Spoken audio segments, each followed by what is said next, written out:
അപ്പൊ വന്ന സമയത്തൊക്കെ ഇവിടെ വീടുകൾക്കൊക്കെ എന്തോ വിലയുണ്ടായിരുന്നു വീടുകൾക്കൊക്കെ അന്ന് 20,000 കൊടുത്ത ഒരു വീട് കിട്ടുമായിരുന്നു. കിട്ടുമായിരുന്നു. അതേസമയം ജിമ്മി കാർട്ടറിന്റെ ഒക്കെ ആ സമയത്ത് ഇൻട്രസ്റ്റ് റേറ്റ് 18% ആയി.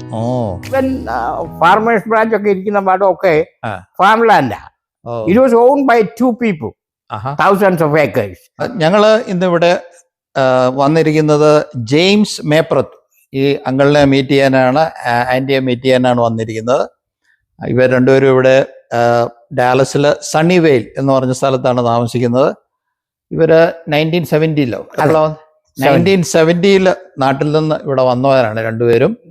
അപ്പോൾ തീർച്ചയായിട്ടും അവരുടെ കാര്യങ്ങൾ, പഴയ അനുഭവങ്ങൾ അതൊക്കെ ഒന്ന് കേൾക്കാനും മനസ്സിലാക്കാനും, അതൊക്കെ ഇപ്പോഴത്തെ തലമുറയ്ക്ക് അതൊരു വലിയൊരു പ്രചോദനമായിരിക്കും അത് കേൾക്കാൻ. അപ്പോൾ അവരോട് നേരിട്ട് സംസാരിച്ച് നമുക്ക് കാര്യങ്ങൾ അറിയാം. എൻ്റെ പേര് ജോൺ സാമുവൽ. എൻ്റെ ചാനലിൻ്റെ പേര് ഗ്രേസ് വോയിസ് സ്റ്റുഡിയോ എന്നാണ്. നാട്ടിൽ എവിടെയാണ്, എന്നാണ് ഇവിടെ എത്തിയത്, ആ ഒരു സാഹചര്യം ആദ്യം ഒന്ന് പറയാം. പത്തനംതിട്ട താലൂക്കിൽ മാരാമണ്ണാണ് ഞാൻ ജനിച്ചത്. ഓക്കെ.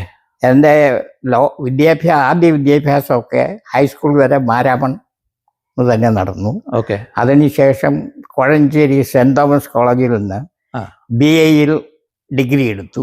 ഓക്കെ. അതിനുശേഷം ഉപരിപഠനത്തിനായി ആഗ്രയിൽ പോയി. ആഗ്ര സെൻറ് ജോൺസ് കോളേജിൽ നിന്നും എക്കണോമിക്സ് ആൻഡ് സ്റ്റാറ്റിസ്റ്റിക്സിലും ബിരുദാനന്തര ബിരുദം സമ്പാദിച്ചു. അതിനുശേഷം I migrated to the United States. Okay. എൻ്റെ മൂത്ത സിസ്റ്റർ അന്ന് ഇവിടെ ഉണ്ടായിരുന്നു. ഓക്കെ. അപ്പോൾ ഞാനിവിടെ അമേരിക്കയിൽ വരുന്നത് 1970 ജൂലൈ മാസത്തിലാണ്. ഇവിടെ വന്നത് സ്റ്റുഡൻറ് വിസയിലാണ്. ഓക്കെ. സ്റ്റുഡൻറ് വിസയിൽ MBA ചെയ്യുവാനായിട്ട് ഇവിടെ യൂണിവേഴ്സിറ്റി ഓഫ് ഡാളസിൽ ആരംഭിച്ചു. സിസ്റ്ററാണ് സ്പോൺസർ ചെയ്തത്. അപ്പൊ ആ സ്പോൺസർഷിപ്പിലാണ് വന്നത്. അതെ. സിസ്റ്റർ എവിടെ ആയിരുന്നു? സിസ്റ്റർ ഇവിടെ ഡാളസിൽ തന്നെ. അത് കഴിഞ്ഞിട്ട് എവിടെയാണ് ആദ്യമായിട്ട് ജോലിക്ക്? ആദ്യ സമയത്തൊക്കെ പല വിധത്തിലുള്ള ജോലികൾ ചെയ്തു. ഗാൽവെസ്റ്റണിലുള്ള ലീലാമ്മ ആ സമയത്ത് എക്സ്ചേഞ്ച് വിസയിൽ വന്നതായിരുന്നു. പിന്നെ അത് കഴിഞ്ഞ് അവിടെ കണ്ടിന്യൂ ചെയ്തു. അപ്പോൾ ആ സമയത്ത് ഞങ്ങളുടെ ഒരു റിലേറ്റീവ്സിൽ കൂടെ ഒരു വിവാഹാലോചനയൊക്കെ വന്ന് അങ്ങനെ നാട്ടിൽ പോയി വിവാഹം കഴിഞ്ഞു. അത് കഴിഞ്ഞ് തിരിച്ചു വന്നു. ആ സമയത്ത് നമുക്കിവിടെ ആരാധനാലയങ്ങളൊന്നുമില്ല. ഓക്കെ. ആ സമയത്ത് ഉള്ള മലയാളികളെല്ലാം കൂടെ ഒന്നിച്ചു ചേർന്ന് പെന്തക്കോസ്തും യാക്കോബായും CSIയും മാർത്താമായും എല്ലാം ഒന്നിച്ചുകൂടിയ ആരാധനയൊക്കെ ചെയ്തുകൊണ്ടിരുന്നത്. അത് പ്രാർത്ഥനയായിട്ടായിരുന്നു. അന്ന് പട്ടക്കാരും ഇവിടെ വന്നിട്ടില്ല. അപ്പോൾ അത് കഴിഞ്ഞ് 73-74 പ്രാർത്ഥന പ്രത്യേകമായിട്ട് തരംതിരിഞ്ഞ് മാർത്തോമ ഓരോരുത്തരും അവരുടേതായ ഇതൊക്കെ തുടങ്ങി. പ്രധാനമായിട്ട് ഞാൻ 30 വർഷം ജോലി ചെയ്തത് എൽക്കംബിങ് എന്ന് പറയും. അതൊരു ഫിൻലൻഡ് കമ്പനിയാണ്. ഇലക്ട്രോണിക് ലോക്ക് ഉണ്ടാക്കുന്ന കമ്പനി. അപ്പോൾ അതിൻ്റെ ക്രെഡിറ്റ് മാനേജറായിട്ട് ഞാൻ 30 വർഷത്തോളം ജോലി ചെയ്തു. അത് കഴിഞ്ഞ് റിട്ടയറായി. അതേസമയം തന്നെ ഞാൻ ആ സമയത്ത് റിയൽ എസ്റ്റേറ്റ് ഇൻവെസ്റ്റ്മെൻ്റ് ഒക്കെ ചെയ്യുന്നുണ്ടായിരുന്നു. അപ്പോൾ അങ്ങനെ അതിൽ ബിസി ആയിരുന്നു. കൂടുതലും റിയൽ എസ്റ്റേറ്റ് മാനേജ്മെൻറ്റും ഒക്കെ ആയിരുന്നു. അതെല്ലാം ഡാലസിൽ തന്നെ ഇൻവെസ്റ്റ്മെന്റ് എല്ലാം ഇവിടെ അത് തന്നെ. പിന്നെ സാമൂഹ്യപരമായിട്ട് ആദ്യകാലങ്ങളിലുള്ള എക്യുമെനിക്കൽ പ്രോഗ്രാം അതിൻ്റെയൊക്കെ സെക്രട്ടറി ആയിട്ടും ഗ്രാൻഡ് പ്രയറിലുണ്ടായിരുന്ന ഇടവകയുടെ സെക്രട്ടറി ആയിട്ടും. അതിനുശേഷം 1988 സെൻട്രൽ ഇടവക രൂപീകരിച്ചു. അതിൻ്റെ ആദ്യത്തെ ഫൗണ്ടിങ് സെക്രട്ടറി ഞാനായിരുന്നു. പിന്നെ കുട്ടികളുണ്ടായി.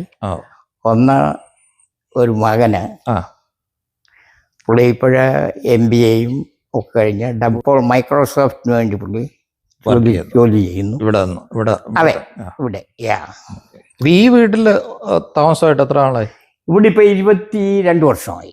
അതിന് മുമ്പ് പല വീടുകളായി ഞാൻ വാങ്ങിക്കുകയും അവിടെ താമസിക്കുകയൊക്കെ ചെയ്തിട്ടുണ്ട്. ചോദിക്കാമെന്ന് അറിയത്തില്ല ഇപ്പൊ എത്ര വീടുണ്ട് കയ്യിൽ? ഇപ്പോഴങ്ങനെ അധികം ഇല്ല. 2 റെന്റൽ ഹോം ഉണ്ട്, അത്രേ ഉള്ളൂ. പിന്നെ ഇതും. പിന്നെ വേറെ റീറ്റെയിലൊക്കെ ഉള്ളായിരുന്ന സ്ഥലം ഉണ്ടായിരുന്നു, കെട്ടിടങ്ങൾ ഉണ്ടായിരുന്നു, അതെല്ലാം ഞാൻ വിറ്റു. അല്ല, ഇത് മാനേജിങ് ഒരു അത്ര എളുപ്പമുള്ള കാര്യമല്ല. അല്ല കാര്യം ടെനൻസിനെയും ഒക്കെ കൊമേഴ്ഷ്യൽ പ്രോപ്പർട്ടി അല്ലേ. കൊമേഴ്ഷ്യൽ പ്രോപ്പർട്ടി ആയിരുന്നു കൂടുതലുണ്ട്. സോ പിന്നെ ലാൻഡ് അതൊക്കെ 10-30 വർഷമൊക്കെ ഞാൻ ഹോൾഡ് ചെയ്തിട്ടുണ്ട്. ഓക്കെ, അതൊക്കെ നല്ല അപ്രീസിയേഷൻ, അതെല്ലാം നല്ല 100 times ഒക്കെ കിട്ടി. സോ അങ്ങനെ. അതേസമയം ജിമ്മി കാർട്ടറിന്റെ ഒക്കെ ആ സമയത്ത് ഇൻട്രസ്റ്റ് റേറ്റ് 18% ആയി. രണ്ടാമത്തെ ഞാൻ വീട് വാങ്ങിക്കുന്നത് 14% ഇൻട്രസ്റ്റ് റേറ്റ് ഇല്ല. ബൈ ഔട്ട് ചെയ്യായിരുന്നു, ബൈ ഡൗൺ. അതായത് 2%, 3%, 2%, 16 13 ക്ലോസ് ചെയ്തു. ആ സമയത്തൊക്കെ ഒരു ചെറിയ വീടിന് പോലും 10,500 രൂപ പേയ്മെന്റ്. അത് കഴിഞ്ഞ ഒരു സമയത്തേക്ക് 2%, 4% ഒക്കെ ആയി. പക്ഷെ എനിക്കതൊന്നും ഞാനതൊന്നും എടുത്തിട്ടില്ല. 2%, 3% വരെ വന്നു. സോ പിന്നെ ഈ വീടെന്ന് പറയുന്നത് ഞങ്ങൾ സ്ഥലം വാങ്ങിച്ച് വീട് പണിതാ. നമ്മളായിട്ട് തന്നെ പണിതാ. നമ്മളായിട്ട് ആർക്കിടെക്റ്റിനൊക്കെ എൻഗേജ് ചെയ്ത് അവരെ പണിയിപ്പിച്ചതാ. ഇതിലുള്ളതൊക്കെ മിക്കവാറും അങ്ങനെയാണോ അതോ? ഈ വീടുകളെല്ലാം തന്നെ ഇതെല്ലാം എല്ലാത്തിന്റെയും ഡിസൈൻ പ്രത്യേകമാണ്. കാര്യം എല്ലാവരും അവരവരുടെ ബിൽഡറായിട്ട് പണിതല്ല. അല്ല നോട്ട് സ്റ്റോണി ക്രീക്ക്. ഇതൊരു സ്റ്റോണി ക്രീക്കിന്റെ അല്ല. സ്റ്റോണി ക്രീക്കൊക്കെ പിന്നെ വരുന്ന ഒരു കഴിഞ്ഞ 5-6 വർഷമായിട്ട്. സ്റ്റോണി ക്രീക്ക് എന്ന് പറഞ്ഞ ഒരു ബിൽഡർ ഗ്രൂപ്പാണോ അതോ? സ്റ്റോണി ക്രീക്ക് സബ്ഡിവിഷന്റെ പേര്. സബ്ഡിവിഷന്റെ പേര്. ഞാൻ താമസിക്കുന്ന subdivision dear creek. So that is the way I identify. I mean, ഇതിപ്പോ എത്ര ലാൻഡ് ഉണ്ട് ഇതില്? 1 acre. 1 acre. അത് ഞാൻ പ്രത്യേകം വാങ്ങിച്ചതാ. പക്ഷെ ഇവിടുത്തെ പല ഡെവലപ്മെന്റും 1 ഏക്കറിന്റെ ലാൻഡ് ആണ്. സണ്ണിവേലിൽ അങ്ങനെ ഒരു സിറ്റിയുടെ തീരുമാനമുണ്ട്. അതേ പാടുള്ളൂ. അതേ പാടുള്ളൂ. പിന്നെ ഇടയ്ക്ക് അതുപോലെ അപ്പാർട്ട്മെന്റ്സ് ഒന്നും ഈ സിറ്റിയില് ഇല്ലായിരുന്നു. പിന്നെ മൈനോറിറ്റിയുടെ അത് ഹോട്ടലൊക്കെ പോയി. പിന്നെ ഇപ്പൊ ഒരെണ്ണമായിട്ടുണ്ട്. ആ സമയത്തൊക്കെ ലാൻഡിനൊക്കെ 150,000, 100, 200. 1 ഏക്കറിനോ? 1 ഏക്കറിന് 200,000. പിന്നെ അതിന്റെ പുറത്താ പിന്നെ ബിൽഡിങ് പണിയാ. കോളേജിൽ പഠിക്കാൻ വന്നപ്പോ ആ സമയത്ത് ഒരു സാഹചര്യമൊക്കെ ഓർക്കുന്നുണ്ടോ? ആ സമയത്ത് പിന്നെ അപ്പം കൂടെ പഠിക്കാനുള്ളവരൊക്കെ ഇവിടുത്തെ ആളുകളായിരുന്നോ? എല്ലാം ഇവിടുത്തെ ആൾക്കാരായിരുന്നു. അപ്പൊ അവരൊക്കെ അവിടുത്തെ ആ സമയത്തുള്ള ഹോസ്റ്റൽ ഫെസിലിറ്റി ഒക്കെ എങ്ങനെയായിരുന്നു? അമ്മ അപ്പാർട്ട്മെന്റ് എടുക്കുക. അന്നൊന്നും ഹോസ്റ്റലില്ല എല്ലായിടത്തും. സോ അപ്പാർട്ട്മെന്റ് സ്വന്തമായിട്ട് എടുത്ത് താമസിച്ചുകൊണ്ട്. ഒരു സിംഗിൾ അപ്പാർട്ട്മെന്റിലാണോ താമസിച്ചത്? ഫ്രണ്ട്സ് ഒക്കെ? അതെ. ഇല്ല. അപ്പൊ അന്നത്തെ സുഹൃത്തുക്കൾ ആരെങ്കിലും ഉണ്ടോ? അമേരിക്കനിൽ വന്ന സുഹൃത്തുക്കൾ അങ്ങനെ വല്ലവരൊക്കെ ഉണ്ട്. അവരൊക്കെ മറ്റ് സ്റ്റേറ്റുകളിലൊക്കെ ആയിപ്പോ. മറ്റ് സ്റ്റേറ്റുകളിലും ഒന്നിന് നല്ല സിമ്മി തന്നെയാണ്. സിമ്മി മരിച്ചുപോയി. പിന്നെ അങ്ങനെ ഒരു ഡോക്ടർ തോമസ് മാത്യു ഉണ്ടായിരുന്നു. പുള്ളി ഒഹായയിലായിരുന്നു. ആരെങ്കിലും ഫ്രണ്ട്സ് ആയിട്ടൊക്കെ ഉണ്ടായിരുന്നു ആ സമയത്ത്? ഉണ്ടെങ്കിൽ തന്നെ ഒക്കെ പോയി. അന്നത്തെ അവരുമായിട്ടുള്ള എന്തെങ്കിലുമൊക്കെ എക്സ്പീരിയൻസ് ഉണ്ടോ? അവരുമായിട്ടൊക്കെ ജസ്റ്റ് ലൈക്ക് അവരൊക്കെ നല്ല ഫ്രണ്ട്ലി ആയിരുന്നു. അവർ വളരെ ഫ്രണ്ട്ലി ആയിരുന്നു. ആ സമയത്തൊക്കെ വളരെ ഫ്രണ്ട്ലി ആയിരുന്നു. കാര്യം പിന്നെ എൻ്റെ സിസ്റ്റർ ഉണ്ടായിരുന്നുകൊണ്ട് പിന്നെ എനിക്ക് അങ്ങനെ ഹോസ്റ്റലിൽ താമസിക്കേണ്ട ആവശ്യമൊന്നും അധികം വന്നില്ല. ഡ്രൈവ് ചെയ്യായിരുന്നു സ്കൂളിലേക്ക്. വീട്ടിൽ നിന്ന് പോയി വരും. സിസ്റ്റർ കഴിഞ്ഞിടെ മരിച്ചുപോയി. പുള്ളിക്കാരത്തിയായ ഇവിടുത്തെ ആദ്യത്തെ കൗൺസിൽ മെമ്പർ. അതുപോലെ തന്നെ ഡയോസിഷൻ മെമ്പർ. പിന്നെ ഇസ്ലാമിക സഭാ മണ്ഡലം മെമ്പറായിരുന്നു. ആ അത് ശരി. Yeah. ആ. പിന്നെ സേവികാ സംഘത്തിന്റെ എല്ലാ പൊസിഷനിലും പുള്ളിക്കാത്തിരുന്നിട്ടുണ്ട്. ഉം.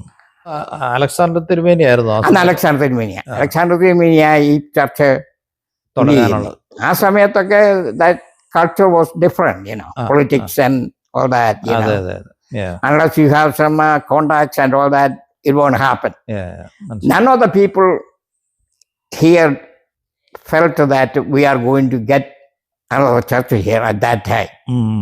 But I had good connections, especially with Joseph Tirumeni. Whenever he visited here, he used to stay here. Stay here. Okay. Agrarius Tirumeni. Yeah. Okay. Metropolitan, 9/11 ഒക്കെ ആ സമയത്ത് ഞാൻ ആ വീഡിയോ കണ്ടുകൊണ്ടിരിക്കും. ഞങ്ങൾ നാട്ടില് ആ സമയത്ത് കണ്ടിട്ടുണ്ട്. ആ സമയത്ത് ഏതായാലും അതൊരു വലിയൊരു സംഭവമായിരുന്നു. ഭയങ്കര സംഭവമായിരുന്നു. കാര്യം Americans were so kind and so polite and nice, So even when we came here, they didn't know whether we were categorized as white or Indian or... Okay. There was no difference. No difference. And also, when we say something, they used to trust us. They don't even ask, do you have the driver's license? Yeah. Okay. They don't ask, hey, let me see it. But now they do. എന്തു പറഞ്ഞാലും വിശ്വസിക്കുമായിരുന്നു. So that has changed. Okay. So I have good experience in the United States, with the people. And I still have it. I respect them, I love them, and I am very loyal to this country. Okay. Very loyal. Okay. And so does my children. ഇവിടുത്തെ ഒരു സാഹചര്യങ്ങളൊക്കെ എങ്ങനെ, റോഡ്സും എന്തൊക്കെ സൗകര്യം? എന്നാലേ ഇവിടെ നമുക്കിപ്പം നമുക്ക് അടുത്ത് തന്നെ 3 മലയാളി അന്ന് സൺവേയിലും മസ്കീറ്റും ഒന്നും ഇല്ല. ഫാംലാൻഡ് കാടല്ല, ഫോറസ്റ്റ് ഒന്നും. No farmland. Even farmers branch ഒക്കെ ഇരിക്കുന്ന പാടമൊക്കെ ഫാംലാൻഡാ. It was owned by 2 people, thousands of acres. Then they sold it to developers, Okay. And I lived in Grand Prairie. Grand Prairie was about 40 miles, ഈ രണ്ടുപേരുടെ ownership എന്ന് പറഞ്ഞാൽ അത് ആരാ ഓർക്കുന്നുണ്ടോ? അവർ ആ സമയത്ത് ഇവിടെ അപ്പാർട്ട്മെന്റ് സാങ്ഷൻ ആകുന്നതിനെ കുറിച്ചൊക്കെ ഒരു ആപ്ലിക്കേഷനൊക്കെ കിട്ടി. ആ സമയത്ത് he agreed to that. So he was killed, but nobody knows who killed. Also, they would like to have preserved the country atmosphere, lifestyle. Yeah. They do that now. Yeah, I know. I like this place very much. They didn't have the one of the reason that I didn't move earlier to Sunnyvale is because they didn't have the sewage. Oh, okay. That is a must. Then they got approved. That's why I decided to move to Dallas. Yeah. It's a really beautiful place. Oh yeah, I love it. Yeah. Quiet, beautiful, serene atmosphere. Yeah. And close to everything. Yeah. So I am here for 23 years. I love it, and I had a good life. Okay. തീർച്ചയായിട്ടും ഇപ്പൊ നാട്ടിൽ നിന്നൊക്കെ ആ സമയത്ത് ഇവിടെ വരാൻ പറ്റുക പറയുന്നത് it's a blessing. It's a great blessing. Her child was killed in an accident in Oklahoma. Okay. And at that time, one lady saw it, and she stopped and she went and spent the time with the boy at the last minute. Okay. And she attended his funeral. Oh, she came over here. She came here. Okay.